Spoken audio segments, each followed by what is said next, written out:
Howdy, Space Rangers, Captain Phoenix here. I am using clips from Star Wars Theory. He's a great guy. Go check him out. Link to his channel in the description below. Again, he does wonderful Star Wars content, so I definitely think you should go check him out.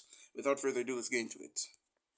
So, Andor just wrapped up, and I have some thoughts. So here we go. One, I really like the look of this show. You can tell most of the stuff is practical and the sets are really there. I loved most of the wide shots. The scenes that capture most of the environment, such as the fields, forest, mountainsides, ocean, and even the caves and lakes. This is some of the best looking stuff I've ever seen. Hands down, the best looking live action Star Wars show. This show looks incredible, and you can tell a lot of passion and direction was put into it.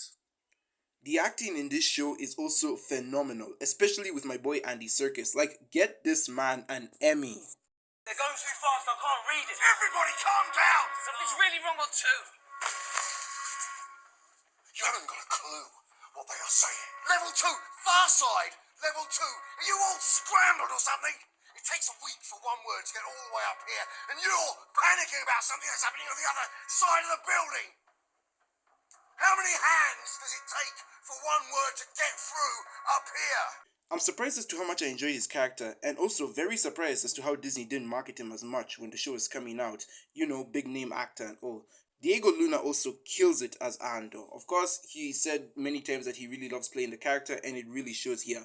Genevieve O'Reilly as Mon Mothma is also amazing. Again, she really, I swear to God, I'm assuming she's the same lady who also played Mon Mothma in the prequels and whatnot, but if it's not, I'm a goddamn fool. But she really does bring that spirit of Mon Mothma into this show. It's as if she's the same character as the other actress, assuming they're separate actresses. I probably should have done my research there, but yeah, amazing work from her as well.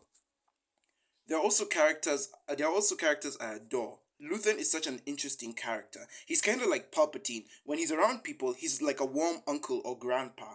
But when you get on his wrong side, you'll see the most ruthless man in the galaxy. The man's killed an entire, terrorist group just so the Empire wouldn't get to him. That's crazy good.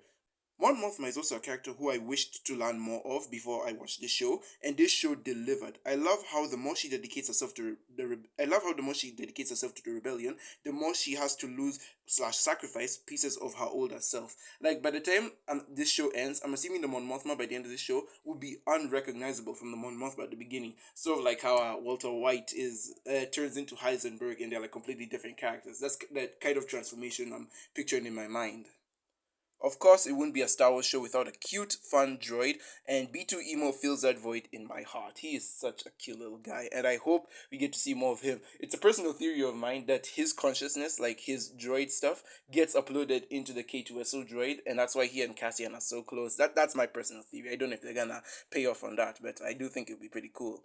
And as mentioned, Andy Serkis, who isn't playing a deformed Palpatine clone this time, yes, he is the same guy who played Snoke, that's crazy, also kills it as a no-nonsense prisoner who ends up being an inspiration to his fellow inmates. And what I also really love about this show is that they make the Empire threatening and capable. Like, my gosh, you can actually see the true raw power of the Empire, and you can understand why so many people are afraid of them. And I also really love the contrast between them and the Primo guys, because in the first 3 episodes, our main antagonists were these police Primo guys from like another planet, and we get to see that they're kind of bumbling fools when it comes to try and strategize themselves in a military format. They couldn't catch Andor, and a bunch of them died. But in the finale, when the Empire is now like on the hunt for Andor, they're killing people left, right, and center. They are ruthless. They're top strategists, and they're like so organized. Even when riots and chaos is breaking out, you can still feel their threat and their power, and you're like, oh my gosh, is he even gonna make it out of this alive? Of course, he does make it out of it alive, but like it is really, you can really feel the tension there. This show is really good at delivering the tension, and again, at making the Empire threatening enemies once again, and I really appreciate that.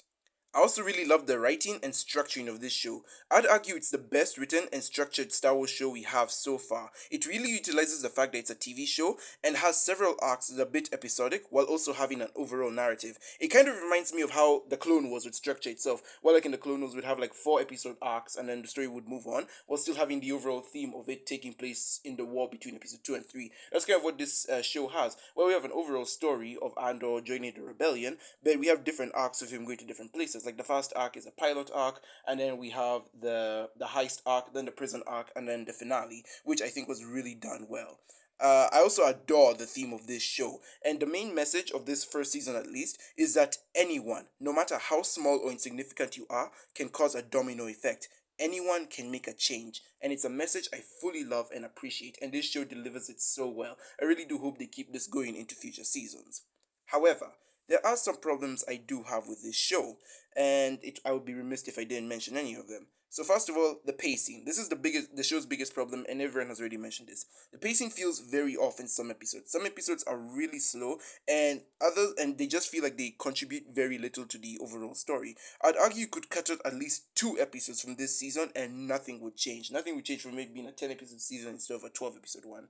There are also too many characters. This is a personal problem I have. I haven't seen anyone else complain about it, but it is a problem I do have. Is that there are way too many characters in this show. Well, I don't mind the multiple subplots, as I think they are what gives this show its charm.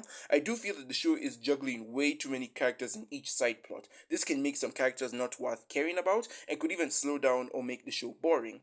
I also feel that there's too much setup but not enough payoff. Each arc has setup for a conflict, and the final episode is supposed to be the payoff to that conflict or to the arc itself. And while we do get cool payoffs, it just feels like it wasn't enough. Like we got less than we were promised, which also ties into the whole pacing issue, where some arcs didn't need to be as long as they were. They could have been 2-part arcs and we would have been fine with that. But those are just some of the problems I noticed throughout the show. But overall, in a vacuum, Andor is a pretty cool show about the rise of the rebellion, and I'm definitely interested to see where it goes next. As such, I think it's a cool 7 out of 10 show. I'd probably bump it up to an 8 if it were not tied to the Star Wars brand. And yep, those are my general thoughts on Andor. Okay then, the review is over. If you just want to gauge my overall thoughts, you may leave. If you want to hear why I think shows like Andor may be damaging to Star Wars, please stick around. Now, you might have noticed that I said that if Andor were not Star Wars, it would have been better. Well, I stand by that, because at the end of the day, Andor just doesn't feel like Star Wars to me.